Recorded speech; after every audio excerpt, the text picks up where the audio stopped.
नमस्कार, आदाब, सत श्री अकाल दोस्तों। कंप्यूटर की ऑनलाइन क्लास में आप सभी का स्वागत है।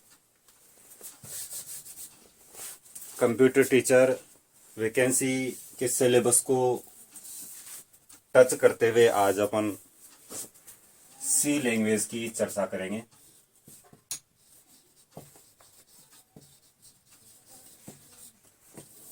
लैंग्वेज का मतलब होता है दोस्तों भाषा। अब देखिए, पहले लैंग्वेज के बारे में समझिए कि लैंग्वेज क्या है। लैंग्वेज को बेसिकली हम भाषा बोलते हैं। ये एक ऐसी भाषा है जो कंप्यूटर के लिए लिखी गई है। इसका मतलब हुआ कि अगर कंप्यूटर को हमें कोई निर्देश देना हो, इंस्ट्रक्शन देना हो, कमांड देना हो, तो कंप्यूटर डायरेक्टली ह्यूमन कमांड या यूजर के कमांड या हमारे कमांड नहीं समझ पाता है।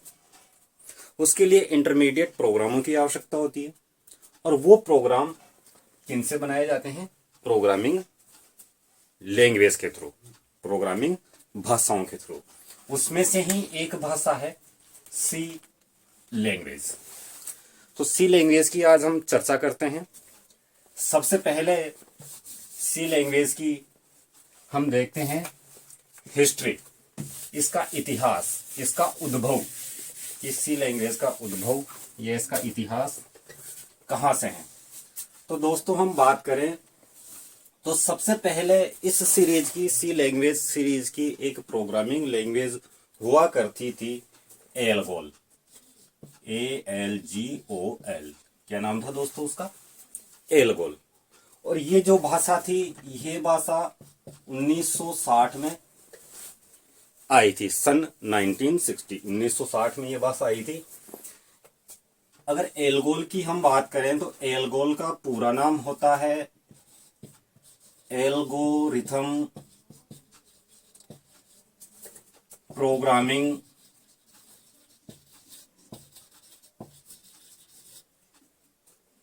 लैंग्वेज। और ये किसने बनाई थी? ये भाषा जो बनाई थी वो बनाई थी, एक ग्रुप था, एक समूह था, उसका नाम था इंटरनेशनल ग्रुप। इंटरनेशनल ग्रुप ने एक लैंग्वेज का विकास किया जिसका क्या नाम दिया? एल्गोल। कब? 1960 में। इसके आगे इस भाषा में कुछ मॉडिफिकेशन हुआ, कुछ इसमें नए कंटेंट ऐड किए गए और एक नई भाषा विकसित की गई, CPL। क्या बनाई गई? CPL। दोस्तों ये जो भाषा थी ये आई थी 1963 में। ये भाषा आई थी 1963 में। ये बनाई गई थी कैम्ब्रिज यूनिवर्सिटी में। कहां बनाई गई दोस्तों? Cambridge university.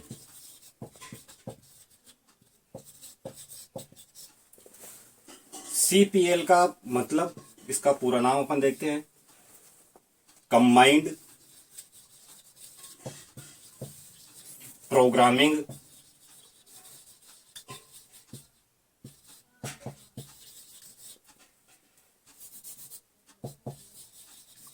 लैंग्वेज।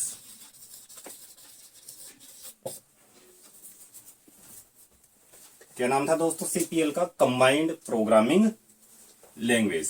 कब आई? 1963 में। किसने बनाई? कैम्ब्रिज विश्वविद्यालय ने। इसके बाद बात करें दोस्तों, फिर इस लैंग्वेज में कुछ और फीचर्स ऐड किए गए और एक नई लैंग्वेज आई, BCPL। क्या लैंग्वेज आई? BCPL। दोस्तों ये लैंग्वेज आई थी 1967 में। ये लैंग्वेज आई 1967 में। और ये जो लैंग्वेज थे, इसके आविष्कारकर्ता या इसको बनाने वाले थे मार्टिन रिचर्ड।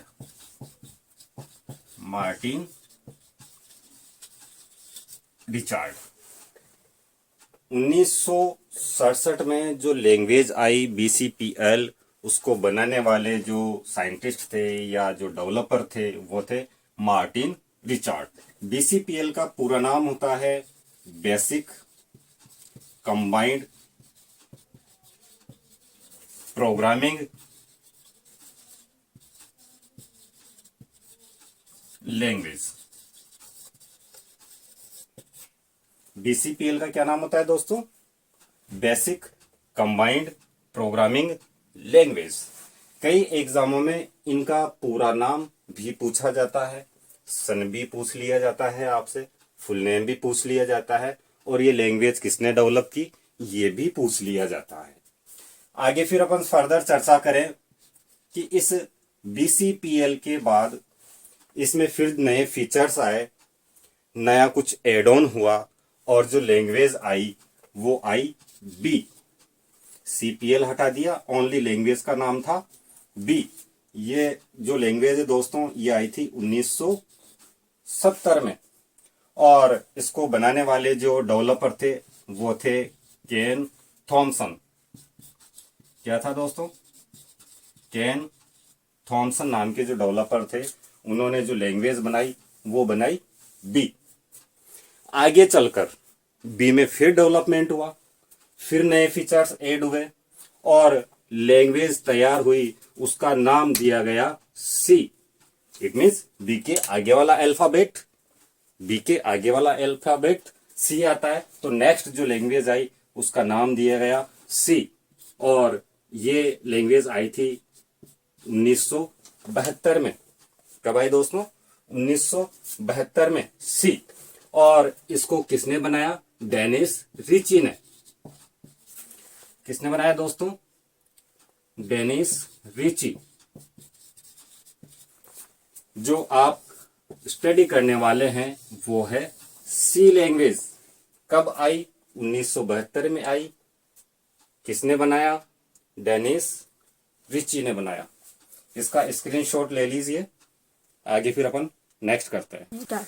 दोस्तों अब हम बात करते हैं सी लैंग्वेज की विशेषताओं की। इसकी बात करेंगे अब, विशेषताएं। सी लैंग्वेज की क्या क्या विशेषताएं, फीचर्स की।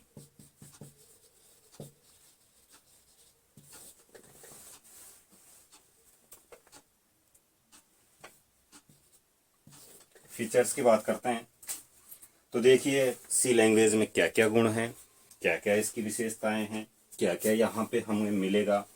सबसे पहली बात कि सी लैंग्वेज के पास एक बहुत ही विशाल लाइब्रेरी होती है। बहुत ही विशाल लाइब्रेरी का क्या होता है? भंडार होता है। किसके पास?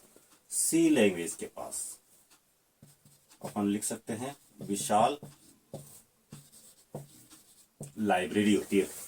लाइब्रेरी का मतलब यहाँ पे पुस्तकालय से नहीं है दोस्तों, ये आगे जाके हम डिटेल में पढ़ेंगे कि लाइब्रेरी क्या है, किसे कहते हैं और किस काम आती है। इसमें वैसे इनबिल्ड फंक्शंस होते हैं, हेडर फाइल्स होती है जिन्हें हम प्रोग्राम में यूज करते हैं।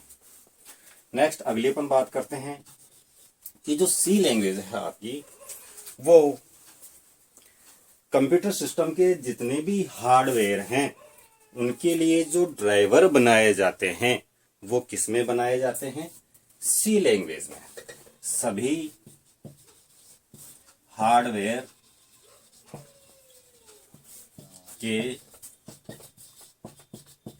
ड्राइवर सी लैंग्वेज में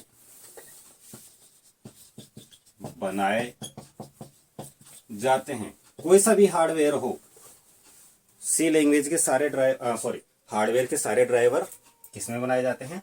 सी लैंग्वेज में। ठीक है। नेक्स्ट अपन चर्चा करते हैं कि जो लैंग्वेज ट्रांसलेटर होते हैं, लैंग्वेज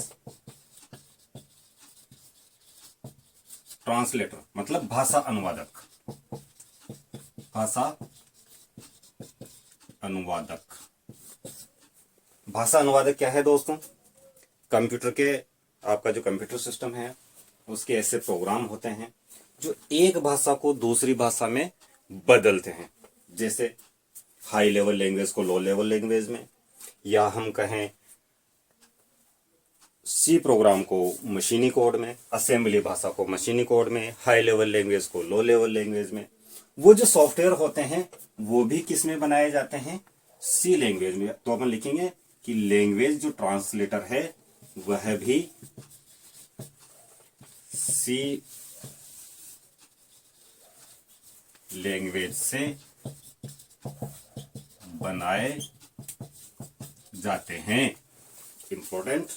नेक्स्ट हम चर्चा करते हैं कि बायोस का नाम आपने सुना होगा दोस्तों, BIOS, बायोस। बायोस का फुल नेम होता है बेसिक इनपुट आउटपुट सिस्टम। ये बायोस क्या है, जब आप किसी भी कंप्यूटर को स्टार्ट करते हो, इट मींस बूट करते हो, तो बूट करते ही आपने स्क्रीन पे देखा होगा कुछ लिखा हुआ आता है डेस्कटॉप आने से पहले। इट मींस आपके हार्डवेयर की जांच होती है, कीबोर्ड लगा हुआ है कि नहीं है, लगा हुआ है तो प्रॉपर फंक्शनिंग में है या नहीं है, सिस्टम से माउस जुड़ा हुआ है या नहीं है, प्रिंटर अटैच है या नहीं है। ये सारी प्रोग्रामिंग किस में सेट होती है, बायोस में। कंप्यूटर स्टार्ट होने से डेस्कटॉप आने से पहले तक एक सिस्टम जो है वो सेल्फ टेस्ट करता है कि उसमें कौन से कंपोनेंट्स हैं, कौन से नहीं है, क्या डेटा टाइम है, क्या है। तो वो बायोस में होती है वो सारी प्रोग्रामिंग। और ये बायोस की प्रोग्रामिंग भी किस भाषा में की जाती है, सी भाषा में। यानी कि बायोस की प्रोग्रामिंग सी भाषा में की जाती है। इंपॉर्टेंट। नेक्स्ट हम इंपॉर्टेंट बात की बात करते हैं, इसके फीचर्स की। कि इस सी लैंग्वेज को सभी भाषाओं की जननी या मदर लैंग्वेज कहा गया है। इसे सभी अन्य भाषाओं की, यहां भाषाओं से मतलब हिंदी इंग्लिश नहीं है दोस्तों, प्रोग्रामिंग लैंग्वेज है, प्रोग्रामिंग लैंग्वेज से है। यानी कि सभी अन्य भाषाओं की जननी भी कहा गया है। क्यों? क्योंकि अदर जो भाषाएं हैं वो भाषाएं भी किसके द्वारा बनाई गई है, सी लैंग्वेज के द्वारा बनाई गई है। जैसे एग्जाम्पल के रूप में अपन लिख सकते हैं C++ है, C# है, जावा है। ये जो भाषाएं हैं ये भाषाएं किसके द्वारा बनाई गई है, सी लैंग्वेज के द्वारा बनाई गई है। इसका स्क्रीनशॉट ले लीजिए।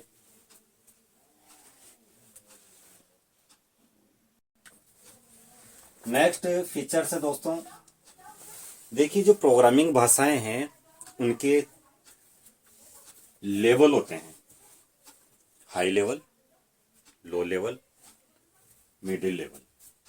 अब जो सी भाषा है अपनी, वो सी भाषा एक हाई लेवल लैंग्वेज की भाषा है।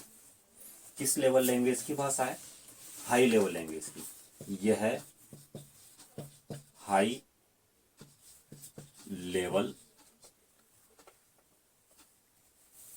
लेवल लैंग्वेज की भाषा है। लेकिन क्या है दोस्तों, ये जो सी लैंग्वेज है वो लो लैंग्वेज की भाषा को भी सपोर्ट करती है। यानी कि इस सी लैंग्वेज में लो लेवल लैंग्वेज की फीचर्स भी होते हैं। क्यों? क्योंकि ये डायरेक्ट हार्डवेयर को हिट करती है।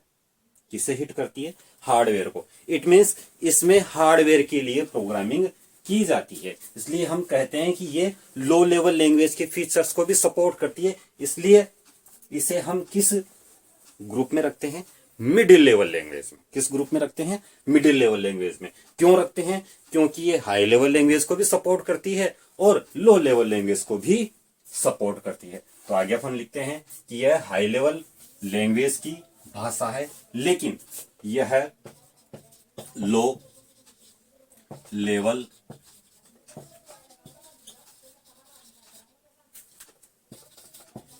Language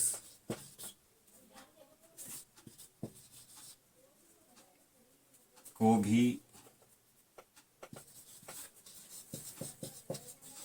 support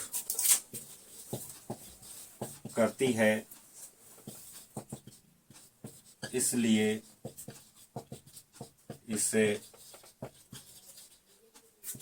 middle level language भी कहते हैं। ठीक है दोस्तों, आई बात समझ में। नेक्स्ट हम चर्चा करते हैं क्या कि ये जो सी लेवल आपकी लैंग्वेज है, अभी अपन ने डिस्कस किया था, किसको हिट करती है? मशीन को। तो हम यहां लिख लेते हैं कि यह मशीन हिट लैंग्वेज भी कहलाती है। कौन सी लैंग्वेज की बात कर रहे हैं हम? सी लैंग्वेज की। नेक्स्ट दोस्तों, प्रोग्रामिंग लैंग्वेज में अलग अलग कंसेप्ट चलते हैं। कुछ लैंग्वेजेस प्रोसेस पे ज्यादा ध्यान होता है, किसी लैंग्वेज का ऑब्जेक्ट पे ध्यान होता है। कोई ऑब्जेक्ट को फॉलो करती है तो कोई लैंग्वेज प्रोसेस को फॉलो करती है। जो आपकी ये जो सी लैंग्वेज है, किसे फॉलो करती है? प्रोसेस को। इसलिए हम इसे कहेंगे प्रोसीजर लैंग्वेज। किसे कहेंगे? सी को क्या कहेंगे हम?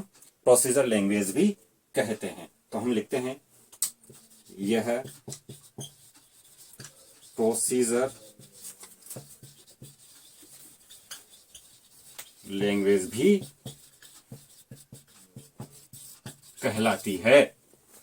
नेक्स्ट हम चर्चा करते हैं कि जो सी लेवल लैंग्वेज जो सी लैंग्वेज है, वो सी लैंग्वेज केस सेंसिटिव होती है।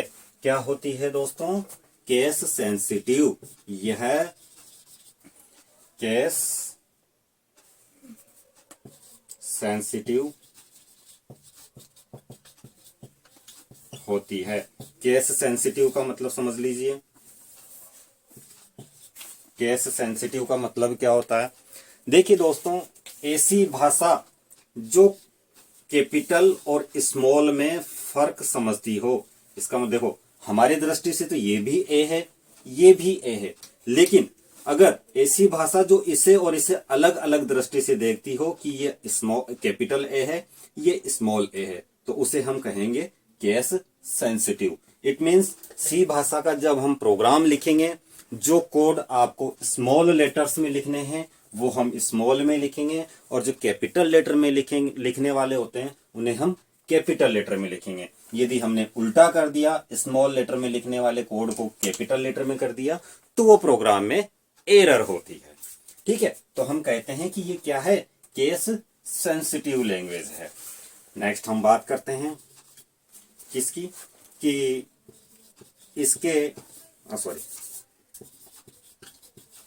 इसकी फाइल का एक्सटेंशन .c होता है। अब दोस्तों बात करते हैं एक्सटेंशन क्या होता है। एक्सटेंशन के बारे में आपको पता होना चाहिए। एक्सटेंशन क्या है? एक्सटेंशन किसी भी फाइल की पहचान बताता है। क्या बताता है? पहचान बताता है। एक्सटेंशन क्या बताता है? किसी फाइल की पहचान बताता है। जैसे कि हमने नाम सुना होगा MP3, JPG, DOC, BMP, MP3, MP4। ये नाम तो काफी पॉपुलर है, MP3, JPG, MP4। तो MP3 नाम सुनते ही हमारे जहन में ये आ जाता है कि ये ऑडियो फाइल है। JPG देखते ही हमारे दिमाग में डायरेक्ट आ जाता है कि ये कैसी फाइल है? ये पिक्चर फाइल है। MP4 देखते ही हमें ये पता लग जाता है कि ये कैसी फाइल है? ये एक वीडियो फाइल है। DOC देखते ही हमें ये पता लग जाता है कि ये डॉक्यूमेंट फाइल है। BMP देखते ही हमें पता लग जाता है कि एक ये पेंट की फाइल है। जैसे कि आपने कहीं देखा भी होगा, मोबाइल में कोई फोटो होता है, जैसे कि उसका नाम होता है कुछ भी, फोटो .jpg। ठीक है, अभी आपको तो पता है कि ये फोटो है, बट सिस्टम या कंप्यूटर कैसे समझता है? इस एक्सटेंशन से कि ये फाइल क्या है, ये फोटो है, ये डॉक्यूमेंट है। जैसे कि आपने और देखा होगा पीडीएफ, पीडीएफ नाम से भी सुना होगा। तो सिस्टम किससे समझता है? एक्सटेंशन से। तो यहाँ पे सी की फाइलों का जो एक्सटेंशन क्या होगा? डॉट सी होगा, यानी कि उसकी फाइल का नाम होगा, फिर डॉट और आगे क्या लगा होगा? सी लगा होगा। तो आप इसका स्क्रीनशॉट ले लीजिए।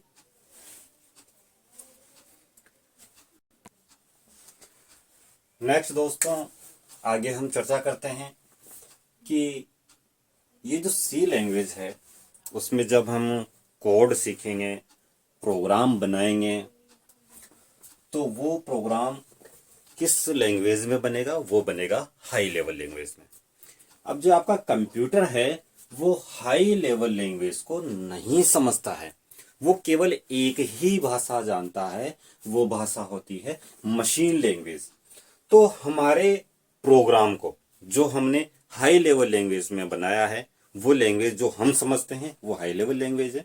जो प्रोग्राम हमने हाई लेवल लैंग्वेज में बनाया है वो किसमें कन्वर्ट होगा? मशीनी कोड में, यानी कि मशीन लेवल लैंग्वेज में। ये काम कौन करता है? कंपाइलर है, इंटरप्रिटर है, असेंबलर है। इन्हें क्या कहेंगे हम? Language translator. आगे हम लिखते हैं कि सी लैंग्वेज में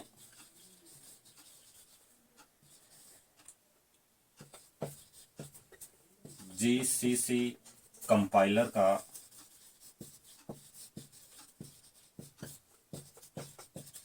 उपयोग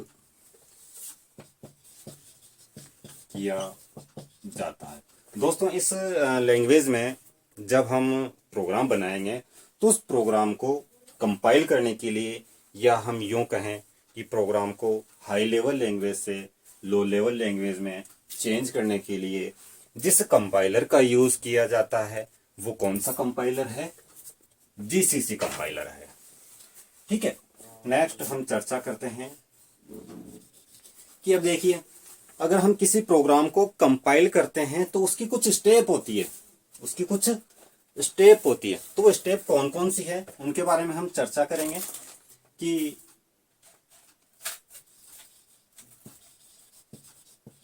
कंपाइल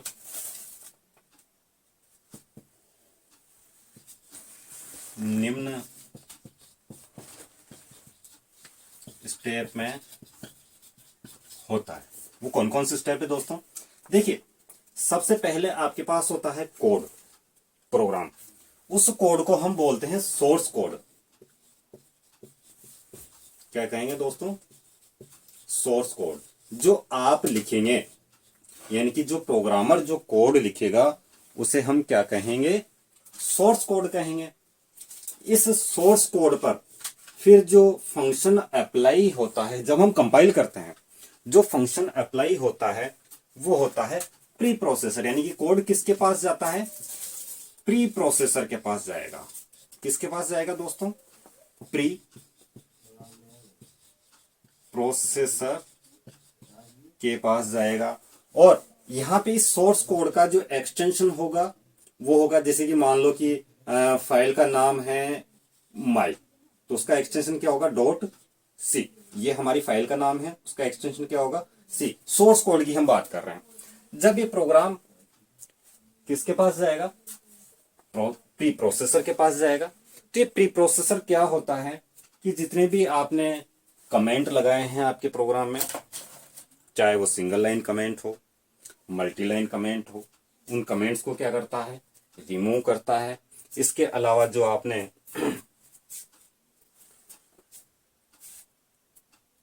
हेडर फाइल्स जो इंक्लूड की है उनको इंक्लूड करता है। और जो कोड ये आउटपुट देता है वो आउटपुट होगा दोस्तों माई डॉट आई। यानी कि जो फाइल ये आउटपुट के रूप में देगा उसका एक्सटेंशन क्या होगा? आई। सोर्स कोड का सी, प्री प्रोसेस फाइल का आई। फिर ये जो कोड है वो आगे जाता है किसके पास दोस्तों?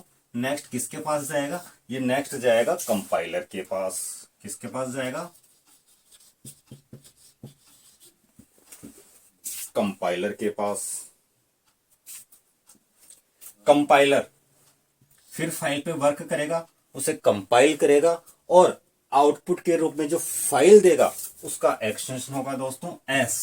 तो फाइल का नाम क्या हो जाएगा, माई डॉट एस। कंपाइलर के बाद आपकी जो फाइल है वो फाइल जाएगी दोस्तों किसके पास, असेंबलर के पास। किसके पास जाएगी,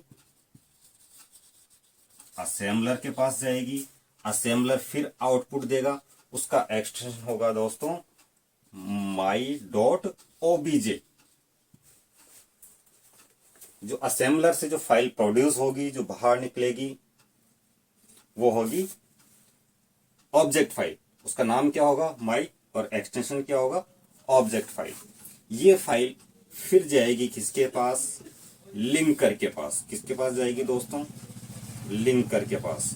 और लिंकर जो फाइल आउटपुट के रूप में देगा वो होगी दोस्तों EXE फाइल। उसका एक्सटेंशन क्या होगा, EXE। इसका मतलब एग्जीक्यूटेबल फाइल। जो फाइल आप अपने कंप्यूटर में, अपने मोबाइल में, आपके लैपटॉप में, किसी भी एप्लीकेशन में जो रन करते हो वो होती है EXE फाइल। ये एक एग्जीक्यूटेबल फाइल होती है। क्या होती है दोस्तों, ये एक एग्जीक्यूटेबल फाइल होती है जो लास्ट फाइनल आउटपुट हमें मिलता है प्रोग्राम का। फाइनल, ये तो हो गया आपका फाइनल आउटपुट। क्या हो गया दोस्तों, फाइनल आउटपुट हो गया आपका। इनपुट क्या किया था आपने, ये सोर्स कोड आपने इनपुट किया था, आउटपुट क्या मिला आपको, EXE फाइल मिली, एग्जीक्यूटेबल फाइल मिली। इसका स्क्रीनशॉट ले लीजिए, फिर इनके बारे में हम थोड़ा थोड़ा लिखते हैं। ठीक है दोस्तों,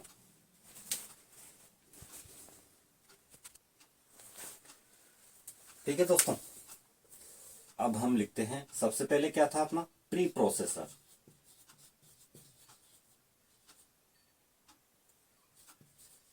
प्री प्रोसेसर, देखिए प्री प्रोसेसर क्या करेगा, जो इसे सोर्स कोड मिलेगा उससे ये क्या हटाएगा, कमेंट। यह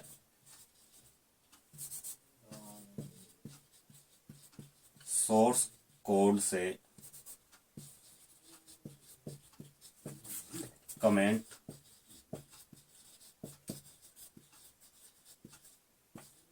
रिमूव करता है। पहला काम तो क्या करेगा, सोर्स कोड से जितने भी कमेंट है वो रिमूव करेगा। अगला काम में क्या करेगा कि जो हेडर फाइल है, हेडर फाइल तथा लाइब्रेरी जो फंक्शन है, लाइब्रेरी जो फंक्शन है उन्हें प्रोग्राम में शामिल करता है, अर्थात इंक्लूड करता है। इंक्लूड का मतलब शामिल करता है।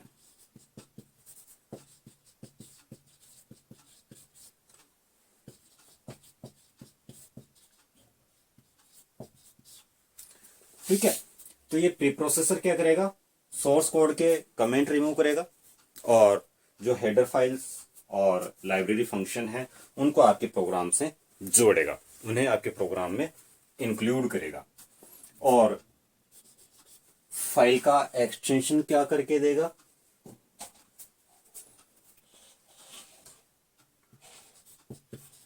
प्राप्त फाइल का एक्सटेंशन क्या हो जाएगा, आई डॉट आई हो जाता है। इसे कौन सी फाइल मिलेगी, डॉट सी वाली, और जो अब ये बनाएगा वो कौन सी बनाएगा, डॉट आई वाली। ठीक है, ये हो गया प्री प्रोसेसर का काम।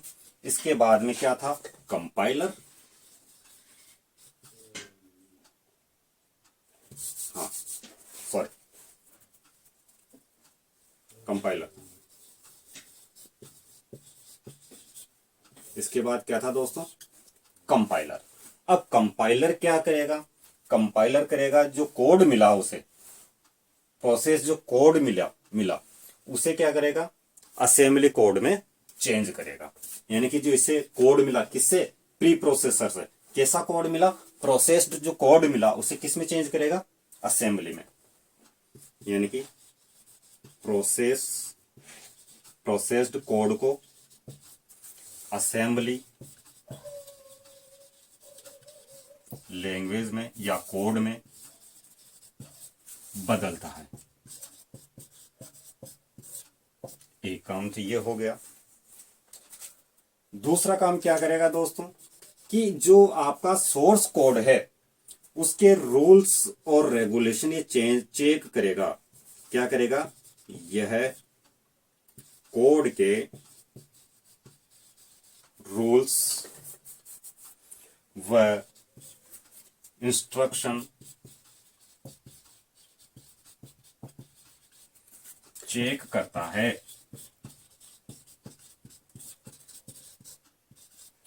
इसमें क्या होगा दोस्तों, असेंबलर क्या करेगा कि जो आपने कोड लिखा है उसे जांचेगा कि आपने इस सी लैंग्वेज के नियमों के अनुसार कोड लिखा है या नहीं। यानी कि जिसके रूल्स रेगुलेशन है भाषा के, देखो हर भाषा के नियम अलग अलग हैं। अपने हिंदी भाषा में भी नियम होते हैं, इंग्लिश में भी नियम होते हैं। इंग्लिश के रूल्स अलग होते हैं, हिंदी के रूल्स अलग होते हैं। कोई भी हम सेंटेंस लिखते हैं तो उस भाषा के नियमों के अनुसार ही लिखा जाता है, ठीक है, ग्रामर के अनुसार। तो जब सी भाषा का हम कोई कोड लिखेंगे तो हमें इस भाषा के सारे नियम मानते हुए ही क्या लिखेंगे, कोड लिखेंगे। तो उन नियमों को कौन चेक करता है, कंपाइलर, कि आपने जो कोड लिखा है वो नियमों के अनुसार है या नहीं है। अगर नहीं होता है तो एरर मैसेज देता है, ठीक है दोस्तों। और जो फाइल होती है उसका एक्सटेंशन क्या करेगा, अभी हमने डिस्कस किया था कि यह फाइल का एक्सटेंशन क्या करेगा दोस्तों, डॉट एस। जो फाइल मिलेगी उसका एक्सटेंशन क्या हो जाएगा, डॉट एस हो जाएगा। तो प्री प्रोसेसर और कंपाइलर की हमने चर्चा की, इसका स्क्रीनशॉट ले लीजिए। नेक्स्ट फिर हम असेंबलर की चर्चा करते हैं। हाँ तो दोस्तों हम अब नेक्स्ट हम चर्चा करने वाले हैं असेंबलर के बारे में। असेंबलर के बारे में चर्चा करने वाले हैं। असेंबलर क्या करेगा दोस्तों, जो आपको असेंबली कोड मिला इसे किससे कोड मिलेगा, कंपाइलर से। कंपाइलर ने कह दिया असेंबली कोड, ये जो इसे असेंबली कोड मिलेगा उसे किस में चेंज करेगा, ऑब्जेक्ट कोड में। तो असेंबलर आपका जो है वो क्या करेगा, असेंबली कोड को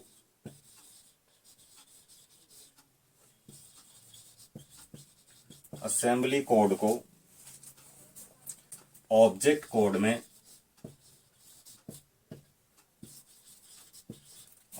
कोड में बदलता है। क्या करेगा कि जो इसे किससे मिला था, कंपाइलर से। कंपाइलर से जो कोड मिला असेंबलर को, इसने क्या किया, उस असेंबली कोड को किसमें चेंज कर दिया, ऑब्जेक्ट कोड में। और फाइल का एक्सटेंशन क्या कर देगा दोस्तों, डॉट ओबीजे। क्या हो जाएगा, फाइल का एक्सटेंशन डॉट ओबीजे हो जाएगा, ठीक है। असेंबलर का काम खत्म। नेक्स्ट किसकी बारी आती है, लिंकर की। अगला नंबर किसका आया, असेंबलर के बाद में लिंकर का आया। अब लिंकर क्या करेगा, जो इसे क्या मिलेगा, ऑब्जेक्ट कोड। तो ऑब्जेक्ट कोड को किस में बदलेगा, एग्जीक्यूटेबल कोड में। किस में बदलेगा, एग्जीक्यूटेबल कोड में। यह है ऑब्जेक्ट कोड को किस में बदलेगा, एग्जीक्यूटेबल कोड में।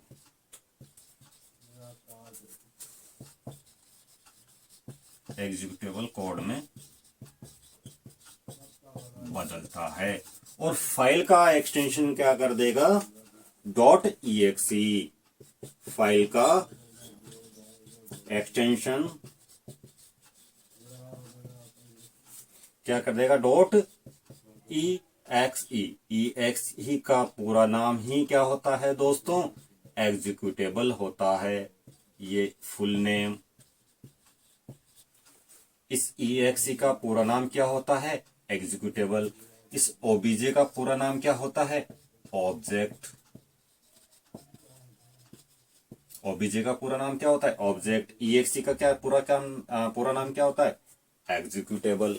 और ये एग्जीक्यूटेबल फाइल ही हमें CD, DVD, पेन ड्राइव, जब हम सॉफ्टवेयर खरीदते हैं, जब हम प्रोग्राम खरीदते हैं, तो हमें कोड नहीं मिलता है, ऑब्जेक्ट कोड हमें नहीं मिलता है, सोर्स कोड हमें नहीं मिलता है। हमें क्या मिलता है, केवल एग्जीक्यूटेबल फाइल मिलती है। ठीक है, तो ये जो फीचर्स थे दोस्तों, जिनका हमने आज इस क्लास में डिस्कस किया, इसके बारे में जो भी डाउट हैं, कुछ पूछना हो, तो आप बेझिझक कमेंट करना, हम उनका रिप्लाई देंगे। ठीक है, ओके, बाय दोस्तों।